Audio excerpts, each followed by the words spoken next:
Hi hello welcome to post 360. నేను మీ మురళీ రాపల్లి. ఎన్నో అంచనాలతో భారీ బడ్జెట్తో పాన్ ఇండియా మూవీగా మన ముందుకు వచ్చింది ఓజీ. ఓజీ చివరికి ట్రైలర్ కూడా 1-2 డేస్ బిఫోరే రిలీజ్ చేశారు. సినిమా మాత్రం ఈరోజు రిలీజ్ చేసేసారు. ఎంతోమంది అభిమానులు ట్రైలర్ చూసినప్పటి దగ్గర నుంచి ఉర్రూతులగిపోయారు. హిట్ కొడుతున్నాం అనేసి. అయితే నిజంగానే ఓజీలో పాన్ ఇండియా మూవీకి ఉండవలసిన క్వాలిటీస్ ఉన్నాయా? ఆ మూవీ ఎంతవరకు ప్రేక్షకులను అలరించగలదు, అలరిస్తుంది? ఆ విషయాల్ని ఒక సీనియర్ జర్నలిస్ట్, అదేవిధంగా సినిమాల పట్ల అపారమైనటువంటి అనుభవం ఉన్నటువంటి భరద్వాజ సార్ మనతో ఉన్నారు. ఒకసారి సార్ని అడిగి కనుక్కుందాం. ఈ సినిమా ఎలా ఉంది? ఈ సినిమాకి సార్ ఇచ్చే రేటింగ్ ఏంటి? ఇందుట్లో ఎవరి పెర్ఫార్మెన్స్లు సినిమాకి ప్లస్ అయ్యనే విషయాన్ని పూర్తిగా తెలుసుకుందాం. నమస్తే సార్. నమస్తే. సినిమా చూసి వచ్చారు, మిడ్ నైట్ మిమ్మల్ని డిస్టర్బ్ చేసాము. Okay, thank you for coming to our studio.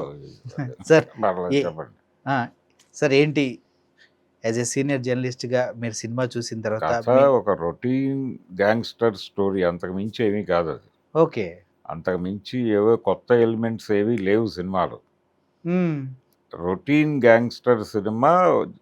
మనకి మహాభారతం రెఫరెన్స్లు ఇవన్నీ అనేకం పట్టుకొస్తారు ఈ కథల్లో. ఓకే, అలా పట్టుకొచ్చినప్పుడు హీరో క్యారెక్టర్కి ఒక ప్రధాన పాత్రకి మధ్యలో ఒక రిలేషన్ ఎలా బిల్డ్ అవుతుంది అనే దాని మీద ఒక కథ నడుస్తుంది. ఓకే, ఆ ఫ్యామిలీకి ఇతను ఎలా అటాచ్ అవుతాడు, ఇవన్నీ కూడా మనం గతంలో అనేక సినిమాల్లో చూసాం. ఓకే, చూసిన స్టోరీయే, చూసిన కథే మళ్ళీ చూసారు.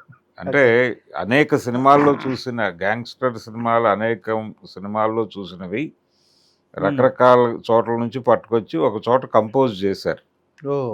కంపోజ్ చేసి తీసిన సినిమా. అంటే ఈ మధ్య కాలంలో దగ్ లైఫ్ అని చెప్పి ఒక సినిమా చూసాం. దగ్ లైఫ్, అవును.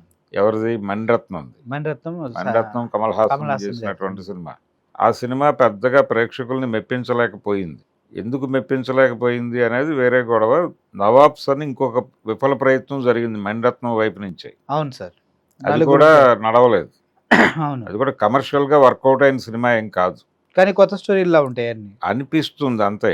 కాకపోతే ఇక్కడ ఏం చేశాడంటే ఇతను, ఇది పూర్తిగా జనాలకు తెలిసిన కథే అయినప్పటికీ తెర మీద దాన్ని ఆ సన్నివేశం నడిపేటప్పుడు ఆ కంపోజ్ చేసిన పద్ధతి, టెక్నికల్గా కెమెరా వర్క్ కావచ్చు, ఆర్టిస్టులని ఎంటర్ చేయటము, వాళ్ళ ఎగ్జిట్ పొజిషన్స్ కావచ్చు, ఆ సీన్ని కంపోజ్ చేసిన పద్ధతి కొత్తగా అనిపించింది.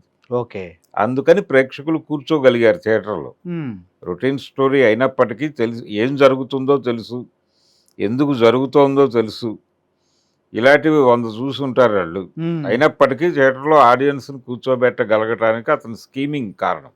ఓకే, అందుకని ఇది థియేటర్కి వెళ్ళే వరకు పవన్ కళ్యాణ్ సినిమా, కానీ థియేటర్లో కూర్చున్న తర్వాత సుజిత్ సినిమా అయిపోయింది. పవన్ కళ్యాణ్కి ఈ సినిమాకి, అంటే తను ఒక క్యారెక్టర్ చేశాడు అంతవరకే. రెండోది పవన్ కళ్యాణ్ ఫ్యాన్ తను. పవన్ కళ్యాణ్ తను ఎలా చూడాలనుకున్నాడో అలా చూపించే ప్రయత్నం చేశాడు. ఒక ఫ్యాన్ డైరెక్టర్ అయితే ఉండేటువంటి అడ్వాంటేజ్ ఏ రేంజ్లో ఉంటుంది అనేది ఈ సినిమా ద్వారా తను ప్రపంచానికి చెప్పాడు ఒక రకంగా. ఇలా చాలామందికి అనిపిస్తారు. చాలామంది తమ అభిమాన తారాలని డైరెక్ట్ చేయాలి అనుకున్న వాళ్ళు ఆ సినిమాని చాలా డెడికేటెడ్గా తీయటం చూస్తాం. అవును సార్, ఆ డెడికేషన్ కనిపించింది సినిమాలో. అలాగే పవన్ కళ్యాణ్ లుక్ చాలా బాగుంది సినిమాలో. ఈ మధ్య ఆయన చేస్తున్నటువంటి సినిమాల్లో కంటే బెటర్గా కనిపించాడు. అలాగే వింటేజ్ హీరోకి సంబంధించి కొంత ఇబ్బందులు ఉంటాయి. రెండోది, ఈయన అసలు ఆ లైన్ వదిలేసి వేరే లైన్లో ఉన్నాడు. ఆ ఉన్న వ్యక్తిని పట్టుకొచ్చి క్యారెక్టర్ చేయించారు. అవును, దానికి సంబంధించిన లిమిటేషన్స్ కొన్ని ఉంటాయి. ఉన్నప్పటికీ ఈ సినిమాని ఈ రేంజ్లో నడపగలగడం అనేది చిన్న విషయం ఏం కాదు. ఓకే, తర్వాత ఈ సినిమాలో కూడా ఆ లిమిటేషన్ కనిపించింది. లిమిటేషన్ అంటే హీరో పూర్తిగా సహకరించినటువంటి ఒక పరిస్థితి. అది కనిపించింది. హరిహర వీరమల్లు అనే సినిమాలో ఆ సినిమా కథ ఏమిటి, గందరగోళం అయిపోయింది సినిమా, అవన్నీ జరిగినప్పటికీ ఆ స్క్రిప్ట్కి ఇవ్వాల్సినంత టైం హీరో ఇచ్చుంటే మరీ అంత ఇబ్బంది పెట్టే సినిమా అయి ఉండదు అది. ఓకే, దట్టు డైరెక్టర్ కూడా మధ్యలో మారడం. సరే, డైరెక్టర్ మారడానికి హీరో గారి కంట్రిబ్యూషన్లో ఉన్నటువంటి ఇబ్బందులే కారణం కావచ్చు. ఓకే, ఏది ఏమైనప్పటికీ ఆయన డెడికేట్ చేసుంటే సినిమా మీద ఇంకొంచెం దానికి ఇవ్వాల్సిన టైం ఇవ్వాలి. ఉమ్, ఒక కథ కమిట్ అయ్యి సంతకం పెట్టేటప్పుడు ఆ కథకి ఎంత టైం ఇవ్వాలో అంత టైం ఇచ్చి తీరాలి. ఉమ్, ఇచ్చినప్పుడే అవుట్పుట్ బాగుంటుంది. ఉమ్, మీరు 2 రోజులు వస్తాను, 2 గంటలే కూర్చుంటాను అన్నప్పుడు వచ్చేటువంటి అవుట్పుట్‌కి మీరు డెడికేటెడ్‌గా ఆ సబ్జెక్ట్ మీద కూర్చున్నప్పుడు వచ్చేటువంటి అవుట్పుట్‌కి తేడా ఉంటుంది క్వాలిటీ విషయంలో. అది కనిపించింది ఈ సినిమాలో. అంటే ఈ కొంచెం సినిమాలో డెడికేటెడ్ గా ఉన్నారా సార్ ఈ సినిమాలో? ఆయన డెడికేటెడ్‌గానే చేసాడు. అది చాలదు. చాలా. ఇంకొంచెం, ఇంకొంచెం తను టైమ్ ఇచ్చి ఉండాలి ఆ సినిమాకి. ఓ. ఆ ఇవ్వలేకపోవడం వలన జరిగినటువంటి ఇబ్బంది కూడా కనిపించింది. ఆ పరిధి కనిపించింది. ఉమ్, అది ఒక పరిధిగానే మారింది అతనికి, సుజిత్‌కి. కాకపోతే అది ఎక్కడ ఆడియన్స్ కనిపెట్టకుండా చూసుకున్నాడు. ఉమ్, ఇప్పుడు 50 నిమిషాల పైన స్క్రీన్ ప్రెజెన్స్ అయింది అంతే. మిగిలినది అంతా తను అల్లుకున్నాడు. అల్లుకుని ఎక్కడా కూడా ఆడియన్స్ హీరో గెస్ట్ లాగా వచ్చి వెళ్ళిపోతున్నాడు అనే ఫీల్ కలగకుండా చూసుకోగలిగాడు. ఉమ్. అది వర్కౌట్ చేయటంలోనే అతని కష్టము, కసరత్తు కనిపించింది. ఇప్పుడు హీరో గెస్ట్ క్యారెక్టర్ చేశారంటారా మీరు ఈ సినిమాలో? అంటే అంటే మన ధోరణి ఎలా ఉంటుందంటే హీరో టోటల్గా ప్రతి సీన్లోనూ హీరో కనిపించాలి అనే ఒక కోరిక ఉంటుంది. ఉమ్, ఇప్పుడు 2:30 గంటల సినిమా అది. 2:30 గంటల సినిమాలో కనీసం 1 గంటంపావు పైన హీరో, 1 గంటన్నర హీరో ఉండాలని కోరుకుంటారు. ఆ కొలత ప్రకారం చూస్తే ఇందులో హీరో అంతసేపు కనిపించడు. ఉమ్, దానికి కారణం అదే, ఆయన టైం కేటాయించలేకపోవడం అనే గొడవ. అయినప్పటికీ కూడా ఫీల్ ఆడియన్స్ కలగకుండా మేనేజ్ చేసుకుంటూ వెళ్ళిపోయాడు అతను డైరెక్టర్. అలా ఆ పరిధుల్లో కూడా కష్టపడి చేయాల్సి వచ్చింది. తను ఇష్టపడ్డాడు, కష్టపడ్డాడు, మొత్తానికి ఒక అవుట్పుట్తో అయితే బయటకు వచ్చాడు సక్సెస్ఫుల్గా. ఆడియన్స్తో ఇది చిరాకు సినిమా అనిపించకుండా బయటకు తీసుకురాగలిగాడు. ఉమ్. ఇది చాలు. ఈ మధ్యకాలంలో ఆయన రాజకీయాల్లోకి వెళ్ళినటువంటి సినిమాల్లో ఈ మేరకు పాజిటివ్ రియాక్షన్ వచ్చినటువంటి సినిమా ఉమ్. ఇంకేది కనిపించదు. ఓ.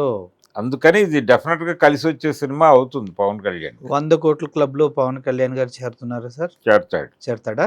రికార్డులు బ్రేక్ మోత అనమాట అంటే ఆయన వరకు రికార్డు. నిజానికి వాళ్ళ టార్గెట్ వేరే ఉంది. పాన్ ఇండియా మార్కెట్లో సక్సెస్ఫుల్గా నడపాలి అని అనుకుంటున్నారు, కానీ హిందీ సినిమా ఇంకా రిలీజ్ అయినట్టుగా కనిపించలేదు. ఉమ్, అంటే తెలుగు, తమిళ్ టిక్కెట్లు ఏవో ఓపెన్ అయినాయి ఇక్కడ, మిగిలిన లాంగ్వేజెస్ ఇంకా టిక్కెట్లు ఓపెన్ అయినట్టుగా కనిపించలేదు. పవన్ కళ్యాణ్ గారి ఆయన పెర్ఫార్మెన్స్ కి మీరు ఫిదా అయిపోయారా లేదంటే ఎక్కడ డిసప్పాయింట్ అయ్యారా? పవన్ కళ్యాణ్ తన పాత ఇమేజ్ని సీరియస్గా మ్యాచ్ చేయడానికి అయితే ప్రయత్నం చేశాడు. Smart answer. ఓకే, మ్మ్. Smart answer sir. Smart answer కాదు. తను నిజానికి ఆ ప్రీ రిలీజ్ ఈవెంట్కి కూడా ఆ కాస్ట్యూమ్ వేసుకురావడం వెనకాల ప్రోగ్రామ్ అదే. తన్ని తాను ఆ క్యారెక్టర్తో మ్యాచ్ చేయాలి, తను పాత పవన్ కళ్యాణ్ లాగా కనిపించాలి అని కాన్షియస్గా అనుకున్నాడు. ఓకే. ఇంతకు ముందు అనుకోలేదు. భీమ్లా నాయక్ టైంలోనో లేకపోతే వకీల్ సాబ్ టైంలోనో ఈ ఆలోచన లేదు ఆయనకి. ఆ ఆలోచన ప్లాంట్ చేసింది సుజిత్ అయితే కావచ్చు, మేబీ. కానీ అతను నమ్మాడు దాన్ని. నమ్మి ఆచరణలోకి తీసుకురాగలిగాడు. అది కనిపించింది తెర మీద.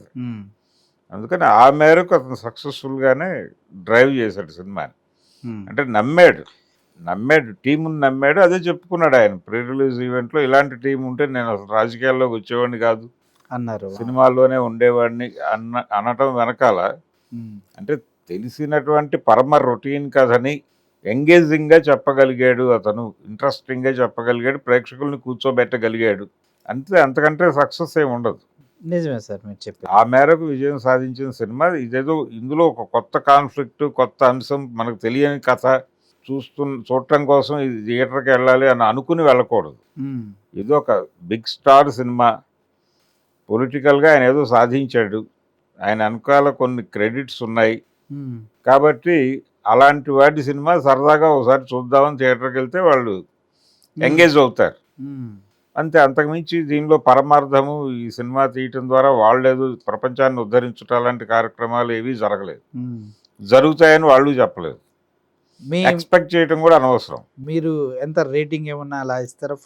5 అవుట్ ఆఫ్? అంటే ఈ సినిమాకి సుజిత్ పడ్డ కష్టానికి అవుట్ ఆఫ్ 5 2.75 వరకు ఇవ్వచ్చు. ఎబో యావరేజ్కి వెళ్ళిపోయారు. పర్వాలేదు, సూపర్.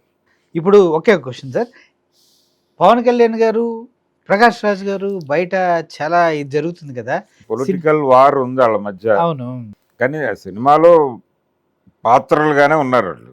ఓ ఆ 2 పాత్రల మధ్య కొంత స్నేహము, కొంత ఘర్షణ 2 ఉంటాయి.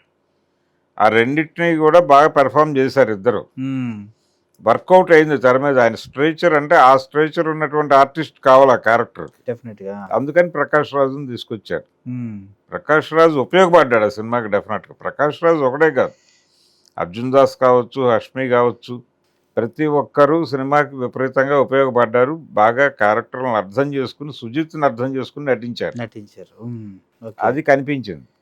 పరిస్థితులు ఏమిటి అనేది క్షుణ్ణంగా చెప్పేశాడు వాళ్ళకి. ఈ ఈ పరిమితుల్లో నేను ఈ సినిమా తీస్తున్నాను అని. ఈ పరిమితుల్లో అతనికి ఒక సక్సెస్ ఇవ్వాలనే కోరిక వాళ్ళల్లో కూడా కనిపించింది. Great great. అలా వర్కౌట్ అయింది సినిమా. డైరెక్టర్ కోసం ప్రాణం పెట్టేశారు అయితే వాళ్ళు. పెట్టారు. So thank you so much sir thank మీ యూ. వాల్యుబుల్ రివ్యూకి. చూస్తున్నారు కదా, సినిమా అయితే బాగానే ఉందని చెప్తూ ఉన్నారు. ఒకసారి మీరు కూడా వెళ్ళి సినిమాని థియేటర్లోనే చూడండి, సినిమాని బ్రతికించండి. పవన్ కళ్యాణ్ గారు చాలా రోజుల తర్వాత తన పాత ఇమేజ్ని మ్యాచ్ చేశారా లేదా అనేది ఈ వీడియో కింద కామెంట్స్ రూపంలో పెట్టండి. Thank you for watching this video. Murali signing off. Thank you so much.